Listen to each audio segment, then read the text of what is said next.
The basics. How did we get to where we are today?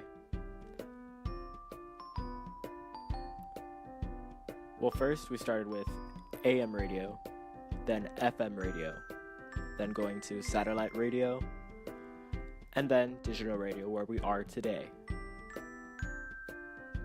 Until the 1960s, almost all radio stations aired on AM band from 540 kHz to 1610 kHz. These stations used amplitude modulation to carry communication from one antenna to another antenna.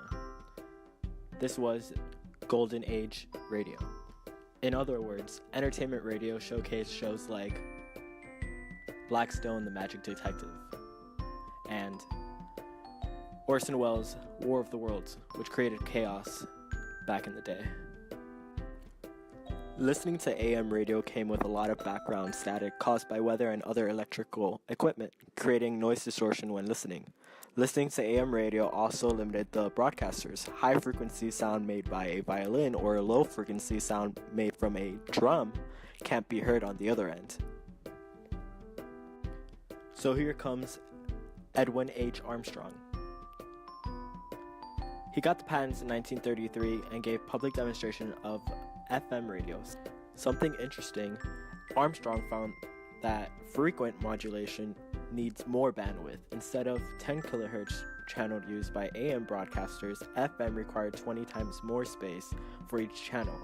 Between the years of 1941 and 1960, FM stations were either experimental stations or ran by government. In 1961, the FCC authorized FM stereo broadcasting. As audience began to notice the higher quality of FM broadcasting, a rise of listeners prompted the FCC to pass legislation to the FM band. Cars were a little slow at including FM radio receivers into their new productions, but Congress passed legislation requiring cars to have FM radio receivers. With the slow decline of listeners choosing to listen to AM radio, more chose FM radio. AM radio became talk radio, and FM radio became music radio. Next up, satellite radio. With over-the-air radio, a huge disadvantage to listeners is limited signal range. Satellite radio solves the problem because signals cover huge distances.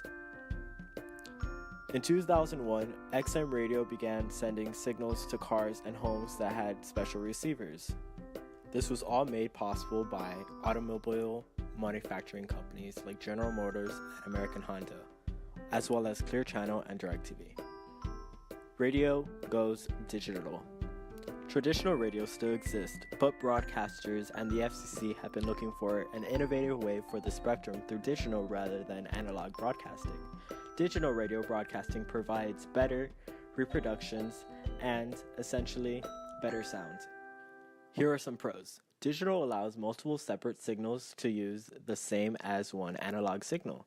More signals allow for more to sell, creating additional revenue streams for local stations. Internet radio. In the late 1990s, streaming music became possible through technology advances. Many broadcasters added online components to their on-air signals so that listeners would be able to hear the broadcast and connect via smartphone, computers, and MP3 players, and tablets. There are many ways you can listen to radio, in a car or in the desert. Thank you for watching.